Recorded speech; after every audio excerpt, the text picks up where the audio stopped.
طبيبي قريب هل سقامي تسمع. أعوذ بالله من الشيطان الرجيم. بسم الله الرحمن الرحيم. والصلاة والسلام على أشرف المرسلين محمد بن عبد الله عليه الصلاة والسلام. اللهم صل على سيدنا محمد الفاتح لما أغلق والخاتم لما سبق ناصر الحق بالحق والهدي إلى صراطك المستقيم وعلى آله حق قدره ومقدار العظيم. ربي اشرح لي صدري ويسر لي أمري واحلل عقدة من لساني يفقهوا قولي. بدأ السلام ما بلا جلن فني السلام فليه.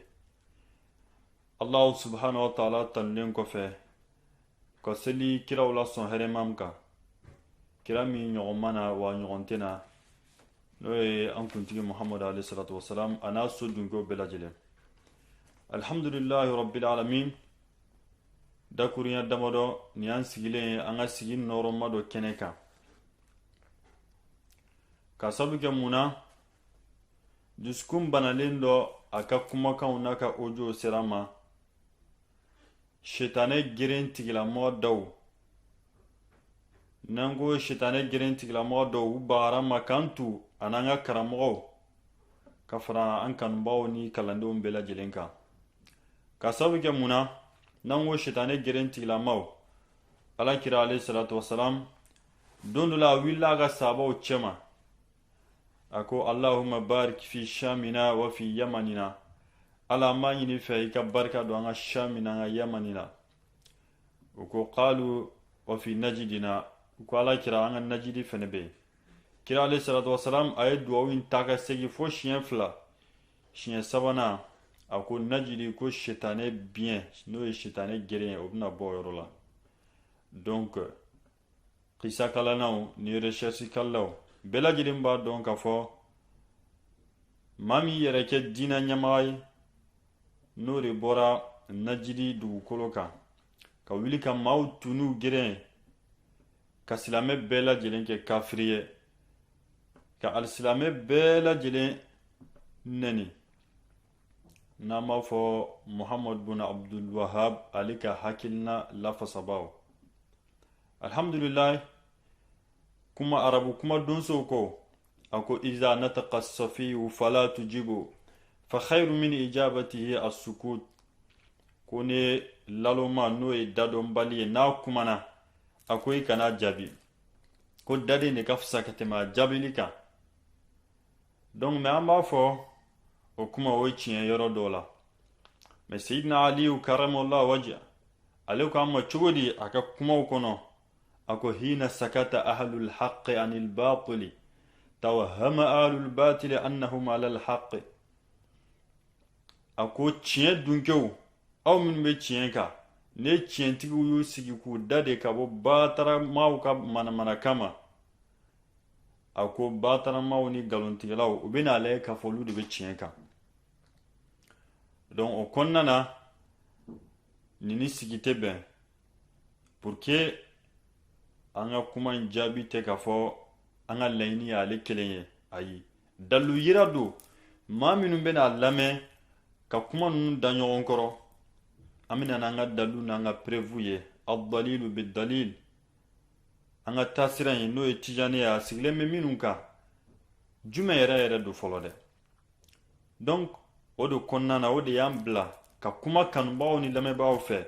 kɛrɛkɛrɛ ma wuriditigiw ni a tasawufu mɔgɔw. sabula ni laloma an ko n'a kumana i man ka jaabi mais jaabi in kun ye min ye o de ye kanubagaw ka bilasirali ye pour que u ka se ka faamuya sɔrɔ cogo min na sinon n'an sigira k'an da de o bɛna lajɛ k'a fɔ olu de bɛ tiɲɛ kan wa maa minnu fɛnɛ bɛna lamɛnni kɛ minnu yɛrɛ t'a la o bɛna fɔ k'a fɔ an ta in t'a la alors que hasha wa kalla. sabula ni fiɲɛtɔ bɛ dɔn na ni ma tu a la an ka bamanankan na a bɛna lajɛ ale kelen pe o de bɛ dɔn na ko law sakata al-jahilu la zala al-ikhtilaf. Seydina Ali kelen a tilali k'i kanto a ma i tɛ fɛn dɔ fɛn min na n'a sɔrɔ i kun y'i da de o kan fɔɲɔgɔnya kun t'a bɔ tuguni. donc ni kodɔnbaliw kun y'u da de diinɛ kunnafoli kan k'a to dɔnnibagaw ni kodɔnnaw bolo ko wallahi ikhtilafu min bɛ diinɛ na a tun bɛ ban camanba de tun bɛ bɔ a la hali n'a ma ban Seydina Ali ka kuma kelenw don tuguni. Donc sabula Allah subhanahu wa ta'ala ko i ka maa wele ka taa diinɛ ma udu ila sabili rabbik bil hikmati wal maw'izati al hasana, ka maa wele ni kodɔn bilasirali ɲuman, ka maa bɛɛ kɛ kafiri ye ayi o tɛ diinɛ jɔ. Donc n'i y'a jateminɛ an ka nin taasira min filɛ nin ye an ko dusukun banalen min a ka kasiti sera a ma o nana ka n'i kanto ko ni aqida in ye kafiriya aqida de ye a sigilen bɛ kafiriya de kan waliyatu billah a b'a da la a t'an da la k'a bɛ mɔgɔw wele ka taa kafiriya ma an b'a fɔ Allah subhanahu wa ta'ala y'i kanto a ma a ko la taqifu ma laysa laka bi ilm inna as-sam'a wal basara wal fu'ada kullu ulaika kana anhu mas'ul. N'i tɛ fɛn dɔ fɛn min na i da de kana sabotage ni manamanakanw kɛ a la sabula alikiyama jɔn don Allah subhanahu wa ta'ala ko i ɲɛ ni tulo ani dusukun i sunfun bɛ fɛn o fɛn fɔ Ala bɛ t'i ɲininka bɛɛ lajɛlen na kelen kelen. Donc n'i ye nkalon da fɛn min na k'a sɔrɔ a danganiya t'i bolo an ka siran Ala ɲɛ. Kira ka hadisa dɔw nana ma a ko man qala li akhi kafirun aw anta kafirun faqad ba bi ahadihima. Ni mɔgɔ min k'a balima silamɛ dɔ ma k'u ye kafiri i balima dɔ ma kafiri i k'i jija kafiriya wale ka sabati a kan n'a ma sabati a kan i k'a dɔn a bɛ segin n'a fila dɔ la kelen. Donc a bɛ segin i ma. Donc ka maa bɔ diinɛ na ni da ye k'a sɔrɔ dalu t'i bolo perewu t'i bolo u bɛ min kan i m'a ɲɛɲini k'a dɔn o ye ko cɛjuguba de ye. N'i y'a mɛn a fɔra an ka tijaniya tarikha min don tijaniya tɛ diinɛ kura wɛrɛ ye k'o fɔ lamɛnbagaw ni kanubagaw ye. Tijaniya ye kabila tɔgɔ de ye a bɛ n'a fɔ ni ko karisa jamu min b'an bolo farafinna yan. Donc Sheikh Ahmad Tijan n'o ye radiyallahu ta'ala anhu a bɛnalakaw Algérie jamana kan kabila dɔw de bɛ yen olu tɔgɔ de ye a Tijaniya. Donc o de tɔgɔ dara la ka sababu kɛ a ye jija min kɛ a ye faamuya min sɔrɔ diinɛ kɔnɔ o kɔnɔna na o tɔgɔ dara la sabula ale nana diɲɛ kɔnɔ a si san 7 a ye kuranɛ durusi a ye Allah subhanahu wa ta'ala yɛrɛ ka masiya n'a ka kɛlɛkɛlɛ de ka sababu kɛ ala bɛna fɛn min kalifa a ma ala ye kuranɛ kalifa a ma fɔlɔ san 14 ka se san 21 ma dɔnnibagaw ko a ye sariya dɔn k'a cogoba k'a dɔn fo ka taa fɔ a y'a dɔn. Donc o kɔfɛ a wulila ka taa sufiya ɲɛɲini alamaw dusukun bɛ se ka ko cogo min na ka maabaw bonya. Sheikh Tijani wulila ka t'o ɲɛɲini a ye san caman de kɛ waliyu nɔfɛ ala ka maabaw nɔfɛ. Donc lamɛnbaga n ka mɛn de ma e min bɛ k'a lamɛn pour que i k'a faamuya k'a fɔ Tijani ye fɛn min ye sinon n'a ma kuma a tɛna dɔn k'a fɔ fɛn min don Tijaniya sigilen bɛ ne kan. Wa k'a fɔ ka tɔgɔ kura dayɛlɛ ka tɔgɔ dɔ dayɛlɛ silamɛya la est-ce que kira alayhi salatu wasalam y'o bali wa? Kira ka waati la an b'a fɔ k'a fɔ muhajirunaw ni ansaru kun bɛ yen o y'a da la ko muhajirunaw jamakulu dɔw y'a da o yɛrɛ la ko ansar. Est-ce que kira ko alayhi salatu wasalam a ye nin tɔgɔ ninnu bɔ a la ninnu tɛ tɔgɔ ɲɛnama a y'a yɛrɛ wele silamɛ dɔrɔn o kira ɲɛna a ma foyi fɔ. O kɔfɛ jamakulu wɛrɛw fana kun bɛ tuguni o bɛ wele ko ahalu sufa Madina Misiri kɔfɛ olu ka baara kun ye ne jihadi tɛ waati min na u bɛ kuranɛ de kalan u ni ɲɔgɔn cɛ ka ɲɔgɔn lakala kuranɛ na ka zikiru kɛ alabato ala ko sumaw. Ni y'an ka Tijaniya dalu ta yɔrɔ dɔ ye kabini ala kira ka waati la alayhi salatu wasalam. Ahalu sufa jamakulu kun bɛ yen o kun bɛ kira ka waati la a kɛra kira sen kan kira yɛrɛ kun b'u wele ni ahalu sufa ye. Donc ka tɔgɔ dɔ fɔ i yɛrɛ ma n'o ye tɔgɔ ɲuman ye o kun ka di ala kira alayhi salatu wasalam. Donc Tijaniya tɛ diinɛ kura wɛrɛ tɔgɔ dɔrɔn don k'a da Sheikh Tijani ye jija min kɛ. O la Tijaniya yɛrɛ sigilen bɛ min kan an ka lazim n'an ka wazifa ni hadara mais n'an ka bɛna kuma o bɛɛ kan a bɛna temps caman ta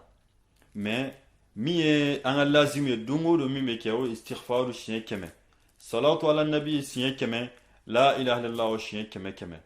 nin bɛɛ dalu bɛ kuranɛ kɔnɔ nin ye kojugu jumɛn ye donc lamɛnbaga toujours n bɛ ne de ye sinon manamanakan fɔla ninnu olu tɛ an bɛna n'an ka dalu de ye k'a yira k'a dɔn ka fɔ fɛn min don o la o ka kuma dɔ ye mun ye tuguni an ka taasira in ma u y'a yira k'a fɔ n'o ye ahlu sinna jamakulu ye almanqulu an hakim zaman zamilina an ka karamɔgɔkɛ n'o ye an kanubagaba ye hakim zaman ale ko an ma fo yan nin sigi in kɛnɛ kan ko ahlu sunna jamakulu tɛ dɛ ko ahlu sinna don bi kasiri sini sabula olu bɛ sunɔgɔ de la u bɛ gingo de la waati bɛɛ u ma kunu fɔlɔ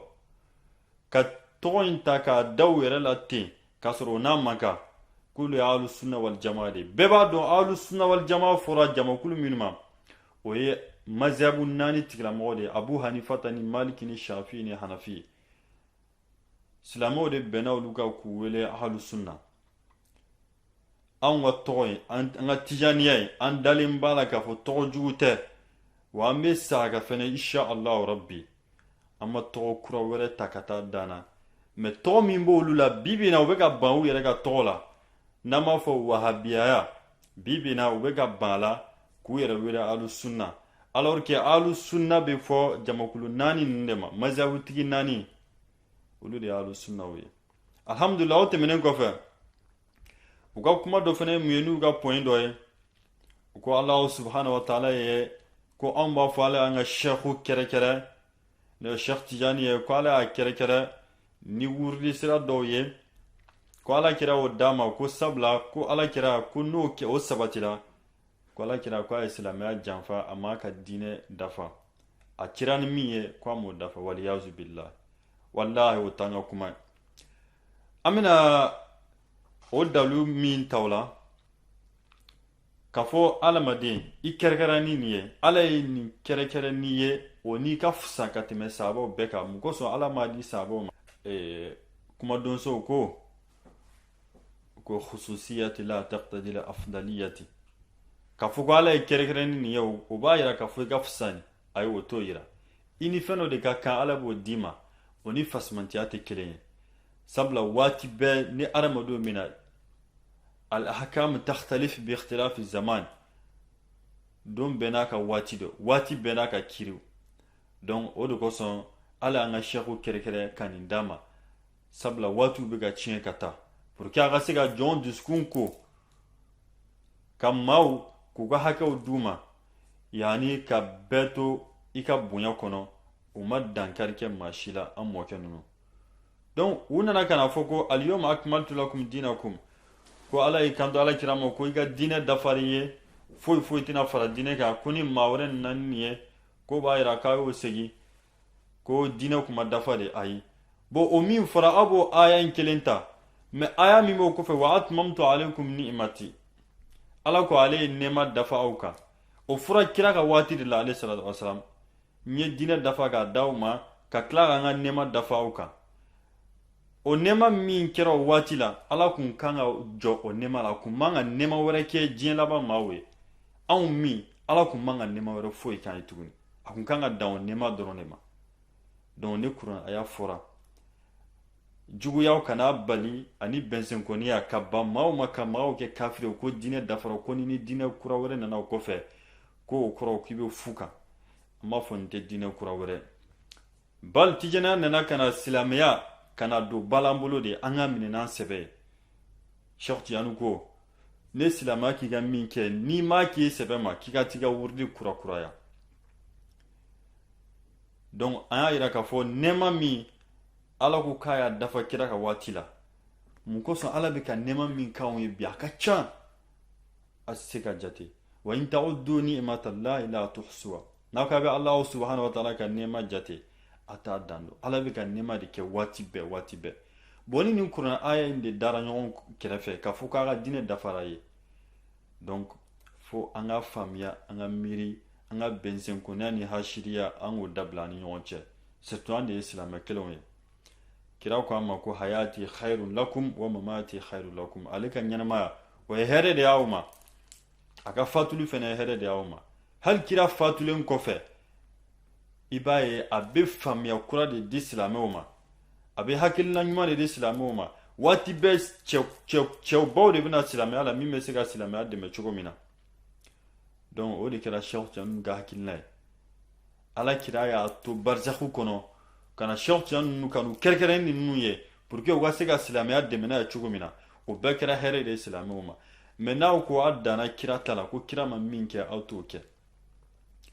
alhamdulillah una na kani kanto ko nutqa do fene muyen ako salatul fatih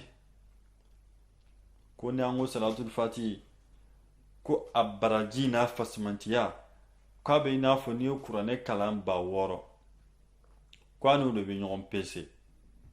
anu de fo toujours ango kere liko ani fasmantiya ko lu tekele ala be e kere ka fa no di mo misala jume ministry ani directeur ministre ni directeur be président me se ga directeur kere ka squanti ka marché do dama walma ka bunya ko baro kai ka sora mo nyon ke ministre o tayira ka fo ga fsani ministre o misala be kene ka anye koro o ye aqliya bo naqliya du dalu mi yere be anga bukharu anga kitabu kono ayira ka fo qul huwa allah ta'dilu sulut al-quran o qul huwa allah kalani abena fo ye qur'ane kala ka jigi yani qur'ane kla yoro sabana ni qul huwa allah kala shiye saba ani qur'ane jigini baraji de be kenye na fura sulsa ka klan sabaye donc qul huwa allah kala shiye saba abena fo ye qur'ane kala ga jigi boni fasmantia ni dira suratul ikhlasima alors qu'il y a du me couronner kono donc fanga fɛnw laɲini danganiya ɲɛ ani faamuya o kɔfɛ u ka lagosili dɔ ye mun ye k'a ɲɛsin anw ma toujours u bɛ k'an tu ka baga ma k'an tu k'a sɔrɔ an ka sheikh ninnu nana u ma maa si nɛni u ma maa si sabute mais n'an ma wuli ka kuma sera u ko cogo di ko Cheikh Tidiane m'a fɔ k'a ye ala kira ye alayhi salatu wasalam yaqazatan bila manam a y'a ye ɲɛ ni ɲɛ ala tɛ dɛsɛ k'o kɛ a ka kiraw n'a ka jɔnɲumanw ye n'an bɛ kuma toujours hakiliw bɛ se k'a faamuya cogo min na téléphone b'e bolo i bɛ appel video kɛ whatsapp la e bɛ jamana in kɔnɔ misaliya bolo ma Côte d'Ivoire ka dɔ to Faransi Amérique Saudiya a sigilen a bɛ ka kuma a ɲɛ bɛ ɲɔgɔn na ale bɛ diɲɛ wɛrɛ la e fɛnɛ bɛ diɲɛ wɛrɛ la donc ale bɛ barzakhu dɔ la e fɛnɛ bɛ yɔrɔ dɔ la i bɛ appel video digi a bɛ baro kɛ donc tubabuw sera ka nin kɛ olu minnu ye kafiriw ye mais anw de bɛ ɲɔgɔn nɛni ni ɲɔgɔn buruja la ka ɲɔgɔn bɔ silamɛya la tubabuw selibali kafiri olu sera ka nin kɛ ka ɲɔgɔn to diɲɛ dan na ka ɲɔgɔn wele Seydina Umar y'a kɛ a ka waati la ka kɛlɛkɛ jamana dɔ kun taara a ka kɛlɛkɛden dɔ kun taara kɛlɛ la a ko ya sariya tal jabal ko ya sariya ko kulu kɔfɛ la kɛlɛkɛdenw bɛ kana Seydina Umar k'a to khutuba k'a ye nin kɛ donc tubabuw fɛnɛ nana ka na nin kɛ ka n'o dalu yira an na mais anw sera ka mun kɛ ni ɲɔgɔn nɛni tɛ k'a fɔ ko tɛ se ka kɛ ni mɔgɔ min y'o fɔ i kafiri i mushiriki waliyazu billah n'an bɔra yen nanzaraw ka fɛn dɔ fɛnɛ ye jumɛn vɛri dɔ bɛ tubabuw bolo n'i y'a don i ɲɛ na n'i taar'i jɔ kaburu kɔnɔ kaburu kunna n'a sɔrɔ su ye cɛ walima ni muso don i b'a ye i ɲɛ bɛ su place cogo dɔ la o ye lunette ye n'i m'a faamuya o la sabula o vɛri in o man ka ca k'a ye mɔgɔ caman t'o kalama an balima minnu bɛ sanu ɲini dugukolo duguma mansin dɔ b'u bolo o mansinw bɛna ka na capturer dugukolo kan nin sanu hakɛ a bɛ nin dugukolo la a bɛ garama hakɛ min bɔ a bɛ kilo hakɛ min bɔ sa mansin b'a bɛɛ déclarer k'a bɛɛ noter k'a fɔ nin sanu hakɛ filɛ nin ye a bɛ kula ani dugukolo ani kilo hakɛ mètre hakɛ min bɛ dugukolo duguma ka jigin n'i y'a sen i bɛ taa bɔ a kan olu sera k'o ye o bɛ yɔrɔ wɛrɛ la k'a fɔ ko maa wɛrɛ tɛ ko dogolen dɔn o ye manamanakanw dɔrɔn de alhamdulillah u ka nutqa dɔ fɛnɛ ye jumɛn tuguni k'a yira k'a fɔ n'an ko jawharatul kamali ko jawharatul kamali kan ka kalan fo seliji ka k'i la jakoya an b'a fɔ nam ko ni maa min y'o fɔ k'i ye bidiya kuma fɔ k'i ye nkalon tigɛ balimakɛ n balimamuso a faamuya kuranɛ dɔnnimɔgɔ de bɛn'a kan n'i bɛ kuranɛ ta fo ka sɔrɔ la seliji ka k'i la o ye dɔnnimɔgɔw ka bɛnkan kuranɛ bonya min b'an bolo o bɛ kira ka hadisa jumɛn na k'a fɔ k'i ka seliji ta i ka maga kuranɛ na donc dɔnnimɔgɔw de bɛn'a kan kuranɛ bonya min b'u yɔrɔ la yamassuhu illa almutahharun i man ka maga a la kan fo ka sɔrɔ i ka senu donc a b'o cogo la ni ala bonya yɔrɔ an yɔrɔ kuranɛ na o kɔnɔna na anw fɛnɛ ala kira alayhi salatu wasalam ka bonya de fara kan ka ala kira ka bonya d'a ma salatu bonya de b'an yɔrɔ o de kosɔn an ka k'i jija yanni ka jawharatul kamali kalan i ka selili ta i k'a kalan o b'a nɔrɔ tɔ a n'a barika o b'a bonya ka taa sabula diɲɛ ko o ko an man ka diɲɛ ko n'i b'a kɛ charitiw b'a la hali n'i bɛ don avion kɔnɔ i b'a ye u b'a fɔ i k'i sentiri siri i ka nin kɛ i ka nin kɛ i ka nin kɛ donc an ka karamɔgɔ an ka chɛfu walayi olu ɲɛ bɛ fɛn minnu na dogoli tɛ k'u la Allahu subhanahu wa ta'ala b'u jidi k'a sababu kɛ olu ye kalan kɛ madarasa so min na u ye kalan kɛ kalanyɔrɔ min na u ye kalan kɛ wattaqullaha wa yu'allimukumullah wallahu bikulli shay'in alim n'a siranna ala ye ala b'a ladɔnniya cheikh ninnu ye kalan kɛ o yɔrɔ ninnu de la aw ka kalan o ye papiye ni bikiw de ye mayitan an mayitin an ka karamɔgɔ dun waati bɛɛ u b'u ka kalan ta o kalanyɔrɔ de la madrasatu taqwa donc an b'a ɲini Allahu subhanahu wa ta'ala fɛ ni ne kun ye dakurunya damadɔ ye ani bilasirali pour que kanumɔgɔw bɛ se ka faamuya min sɔrɔ an ka taasira in kan ni ala sɔnna walanda tɔw bɛ yen min ye wazifaw ni hadaraw ni lazimuw ye ani tarikha in yɛrɛ sharti 23 a caman caman de bɛ yen n'ala y'an si jɔ k'a makɔnɔ an bɛna faamuyali ni walawalali di kanumɔgɔw ni lamɛnbagaw ma an b'a fɔ aqulu qawli hadha wa astaghfirullahi li wa lakum wa lisa'iril muslimin min kulli dhanbin fastaghfiruhu innahu huwal ghafurur rahim ربنا آتنا في الدنيا حسنة وفي الآخرة حسنة وقنا عذاب النار ربنا لا تزغ قلوبنا بعد إذ هديتنا وهب لنا من لدنك رحمة إنك أنت الوهاب ربنا هب لنا من أزواجنا وذريتنا قرة أعين واجعلنا للمتقين إماما ربنا أنزل علينا مائدة من السماء تكون لنا عيدا لأولنا وآخرنا وآية منك وارزقنا وأنت خير الرازقين إن الله وملائكته يصلون على النبي يا أيها الذين آمنوا صلوا عليه وسلموا تسليما صلوا سبحان ربك رب العزة عما يصفون وسلام على المرسلين والحمد لله رب العالمين. طبيبي